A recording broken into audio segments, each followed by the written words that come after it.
Je pris ma retraite il y a 3 ans et je pensais que le plus dur était derrière moi, mais je me trompais lourdement car mon nom importe peu, ce qui compte c'est que j'ai 63 ans et que j'ai passé 31 ans de ma vie à travailler comme ingénieur des ponts et chaussées à Lyon. Tout en étant marié à ma femme, Marguerite, depuis 38 ans. Nous avons tout construit ensemble, notre maison, nos économies, notre vie entière, et sans être riches. Nous étions stables et en sécurité, du moins c'est ce que je croyais jusqu'à récemment. Marguerite a 61 ans, elle a des yeux marrons qui captent toujours la lumière de la même manière que lorsqu'on s'est rencontrés lors d'une fête de quartier en 1986, c'est une femme qui rit doucement, qui cuisine toujours trop dès que quelqu'un nous rend visite et qui n'a jamais rien demandé de plus que ce dont elle avait besoin.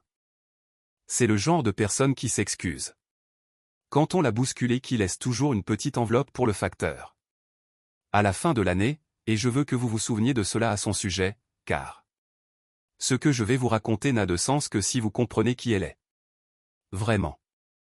Nous avons un fils, Damien, qui a 34 ans, et j'avais l'habitude de dire que Damien était notre plus grande réussite, je le disais fièrement lors des dîners, aux voisins, à quiconque me le demandait car il était brillant à l'école, charmant dans la conversation et quand il vous souriait. Vous vous sentiez privilégié, c'est le seul mot qui convient. Après ses études, il s'est installé à Paris pour faire carrière dans la vente, il a épousé une femme nommée Karine, que j'ai toujours trouvée un peu froide mais sur laquelle je n'ai jamais rien dit, et pendant environ 8 ans. Nous ne le voyons que 3 ou 4 fois par an pour les fêtes ou un anniversaire occasionnel. Il appelait parfois le dimanche et Marguerite était radieuse pour le reste de la journée après ses appels, puis, il y a 2 ans, les choses ont commencé à s'effondrer pour lui. Il nous a dit que son mariage était fini, que son entreprise avait réduit ses effectifs et supprimé son poste, et qu'il avait besoin d'un nouveau départ en nous demandant s'il pouvait revenir s'installer à Lyon pendant quelques mois, juste pour se remettre sur pied. Pour 3 ou 4 mois tout au plus. Marguerite a dit oui avant même que je n'aie le temps de me faire une opinion et je me souviens d'avoir observé son visage, le soulagement, la joie et la façon dont tout son corps semblait plus léger à l'idée qu'il revienne à la maison, alors je n'ai pas pu dire non face à un tel bonheur. Damien est donc revenu en mars de l'année dernière et, pendant les premières semaines, c'était vraiment bien car il aidait à la maison, préparait le petit déjeuner le samedi et s'asseyait avec nous le soir pour regarder de vieux films, faisant rire Marguerite d'une manière qui m'avait manqué sans que je m'en rende compte. Je travaille maintenant à temps partiel comme consultant. 3 jours par semaine, ce qui me permet de garder l'esprit vif et de sortir de la maison, tandis que Marguerite souffre d'une légère arthrose aux mains et d'un problème cardiaque que son cardiologue surveille de près. Rien de dangereux dans l'immédiat mais quelque chose pour lequel nous sommes prudents, elle ne conduit donc plus et passe la plupart de ses journées à la maison.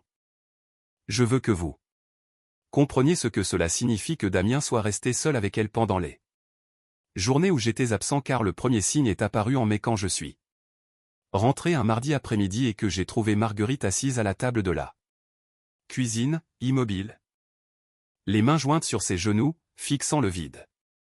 Elle ne pleurait pas, elle n'était pas visiblement bouleversée, elle était juste absente, comme si elle était sortie d'elle-même en laissant son corps là, et quand je lui ai demandé ce qui ne allait pas, elle m'a répondu que tout allait bien, qu'elle était juste fatiguée. Je lui ai fait du thé, je me suis assis avec elle et elle a fini par reprendre ses esprits, si bien qu'au dîner elle parlait normalement et je me suis convaincu que c'était l'arthrose, les médicaments ou simplement une mauvaise journée, car on se raconte beaucoup de choses dans ces moments-là. Le deuxième signe est arrivé en juin quand Marguerite a mentionné très naturellement qu'elle avait appelé sa sœur Solange à Nice et que l'appel n'avait pas abouti. Ce dont je n'ai pas fait grand cas jusqu'à ce que Solange m'appelle sur mon portable 2 semaines plus tard pour me demander pourquoi Marguerite ne répondait plus à ses appels. Solange m'a dit qu'elle avait appelé sur le fixe 4 ou 5 fois sans réponse et qu'elle avait laissé des Messages vocaux, alors j'ai vérifié le répondeur ce soir-là mais la boîte était vide, chaque message avait été effacé. Quand j'ai interrogé Marguerite, elle a eu l'air confuse, affirmant qu'elle n'avait pas entendu le téléphone sonner et qu'elle ne savait rien des messages, alors je me suis dit que l'appareil fonctionnait mal et que je devrais m'en occuper, mais je ne l'ai pas fait comme j'aurais dû. Le troisième signe est apparu en août et, à ce moment-là, je commençais déjà à ressentir un malaise sourd et constant que je ne pouvais pas nommer. Marguerite m'a demandé avec hésitation, au petit déjeuner, si nous avions assez d'argent pour payer la taxe foncière en octobre, ce qui était une question étrange car elle ne s'était jamais inquiétée de l'argent de cette façon. Elle me faisait confiance pour gérer cela comme je l'avais toujours fait, mais elle ne demandait pas par curiosité, elle demandait par peur. Je l'ai rassurée en lui disant que tout allait bien et quand je lui ai demandé pourquoi elle s'inquiétait, elle a répondu que Damien avait mentionné quelque chose à propos de notre assurance vie, disant que le marché était difficile et que nous devrions peut-être liquider certains investissements. J'ai posé ma tasse de café. Et je lui ai demandé quand ils avaient discuté de cela, elle a semblé mal à l'aise, disant que c'était juste venu dans la conversation et qu'il essayait seulement d'aider. Ce soir-là, je me suis enfermé dans mon bureau, j'ai ouvert nos comptes bancaires sur l'ordinateur et j'ai tout passé au peigne fin. L'assurance vie était intacte. Le compte courant et le livret d'épargne aussi. Tout était conforme à mes attentes mais je ne pouvais pas me défaire de ce sentiment oppressant dans ma poitrine. Étant ingénieur de formation, je crois aux données et aux preuves, et j'avais installé un système de télésurveillance. Il y a 6 ans après un cambriolage dans le quartier, avec 4 caméras couvrant l'entrée, le salon et le garage. Je les vérifiais rarement, par habitude, mais ce soir-là, je ne sais pas si c'était l'intuition ou l'anxiété. J'ai ouvert l'application et j'ai commencé à remonter le temps dans les enregistrements, et ce que j'ai découvert a tout changé.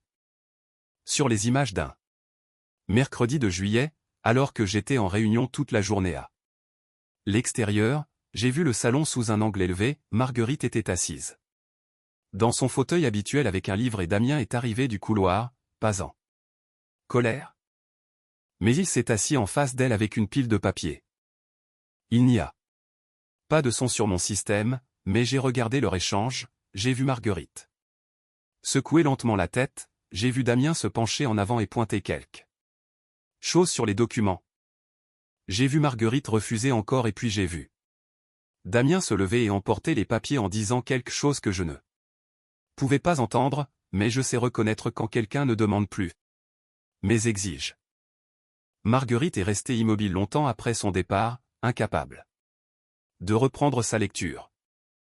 Je suis remonté plus loin, un lundi de juin. Marguerite était dans la cuisine, Damien est arrivé avec son ordinateur portable, ils ont parlé, puis il a tourné l'écran vers elle, elle a reculé, il a insisté, elle a regardé à nouveau puis s'est levée pour se mettre devant l'évier, le dos tourné. Et j'ai vu à la position de ses épaules qu'elle pleurait ou essayait de ne pas le faire. Il a fermé l'ordinateur et a quitté la pièce sans un regard pour elle. Je suis resté dans mon bureau jusqu'à plus de minuit à visionner les images et j'ai vu Damien prendre le téléphone des mains de Marguerite au début de juillet pour mettre fin à un appel, fermement, sans violence mais avec autorité. Et j'ai vu Damien fouiller dans le sac à main de Marguerite un jeudi matin pendant qu'elle était sous la douche, sortir sa carte bancaire, l'observer un moment avant de la remettre en place comme un homme qui prend une décision. J'ai vu aussi Damien passer de longs appels dans le garage, gesticulant avec désespoir ou frustration. Je n'ai pas dormi cette nuit-là et je veux être honnête sur ce que j'ai ressenti car ce n'était pas seulement de la colère, c'était un deuil pour lequel je n'avais aucun mot, une douleur de voir mon fils, celui à qui j'avais appris à faire du vélo dans cette même allée, celui avec qui j'avais attendu aux urgences quand il s'était cassé le poignet à 13 ans, devenir un étranger qui était là depuis le début, tapis sous la surface. Le lendemain matin, alors que Damien était sorti, j'ai appelé mon beau-frère François, le frère de Marguerite, un ancien policier à la retraite. La personne la plus posée que je connaisse. Je lui ai raconté ce que j'avais vu. Sans rien inventer et après un silence, François m'a dit, « Jean-Pierre, c'est de l'abus de faiblesse et de la maltraitance financière, tu le comprends ça ?» Ce mot a résonné en moi comme un choc physique car je n'avais utilisé jusque-là que les mots « inquiétude » ou « pression ». François m'a conseillé de ne pas affronter Damien tout de suite, de tout documenter, de contacter un notaire et notre banque avant de parler à Marguerite une fois que j'aurai une vision claire de la situation financière.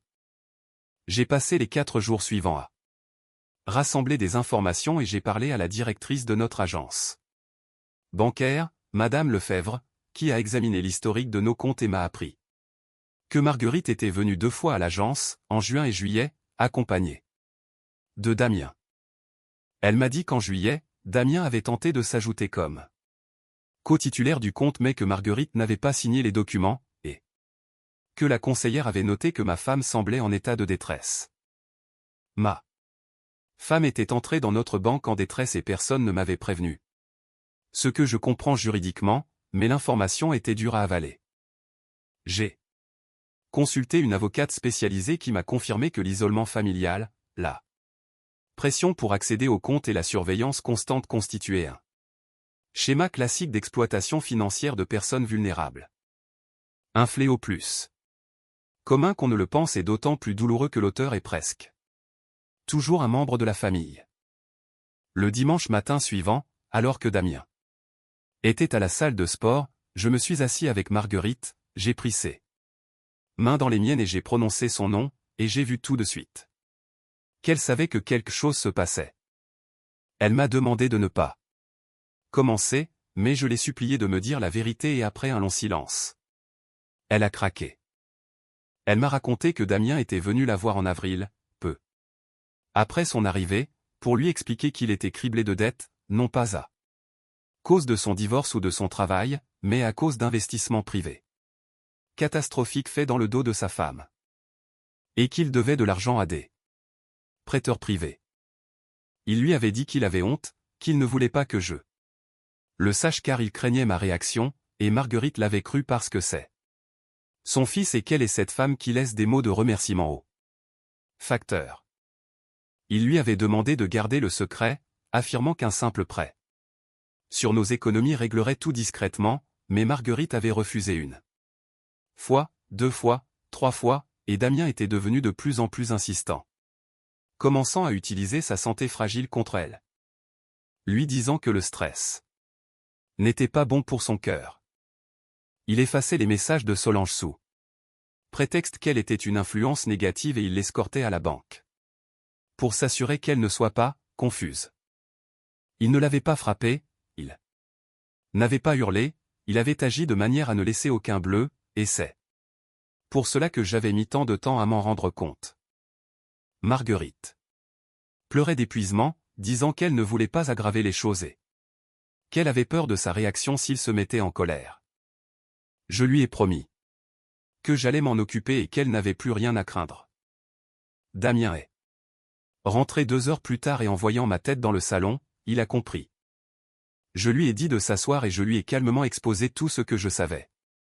Les vidéos, la banque, la vérité sur ses dettes.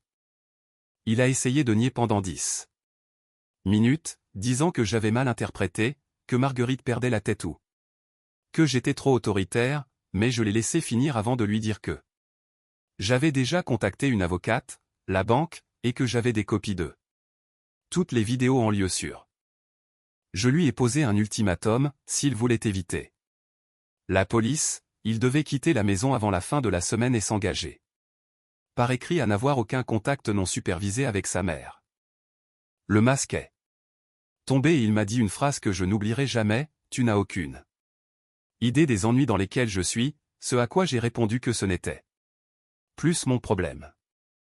Il a quitté la maison le lendemain matin sous les yeux de Marguerite qui regardait par la fenêtre de l'étage, et je ne sais pas ce qu'elle ressentait à ce moment-là, mais c'était un sentiment sans nom.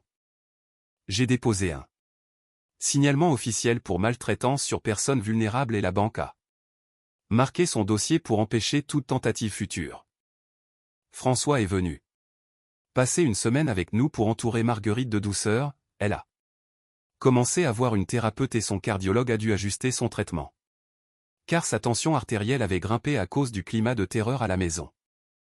Elle va mieux aujourd'hui, elle le dit elle-même, mais je remarque parfois chez elle une nouvelle méfiance, une façon de vérifier les sorties ou d'être trop consciente de ce qui l'entoure. De mon côté, je dois vivre avec le fait que je n'ai pas vu les signes assez tôt. En tant qu'ingénieur, je suis formé pour détecter les points de rupture et les failles structurelles dans les ponts. Mais je n'ai pas appliqué cette rigueur à mon propre foyer. J'ai fait confiance à l'architecture de ma famille sans en inspecter les fondations, et c'était mon échec.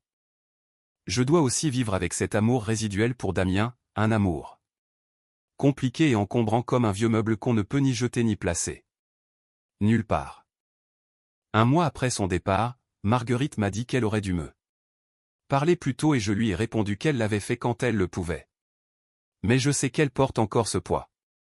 Je veux dire à ceux qui regardent ceci que les gens qui exploitent les parents vieillissants ne sont pas toujours des monstres visibles, ce sont parfois les enfants que vous avez élevés, dont vous connaissez chaque cicatrice et dont vous avez prononcé le nom pour la première fois avec une joie pure. Si votre enfant adulte vous isole ou contrôle vos finances sous prétexte de vous aider, posez-vous des questions, et si vous avez peur de n'être pas d'accord avec lui chez vous, parlez-en à quelqu'un d'extérieur. J'ai appris à 63 ans que la protection n'est pas passive, que l'amour ne suffit pas toujours et qu'il faut parfois agir avant que l'autre ne puisse demander de l'aide.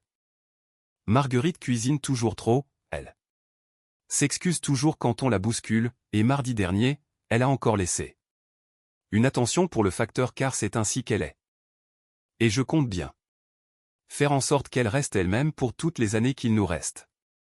Dans cette maison que nous avons bâtie, avec la porte verrouillée, les caméras allumées, cette fois, les yeux bien ouverts.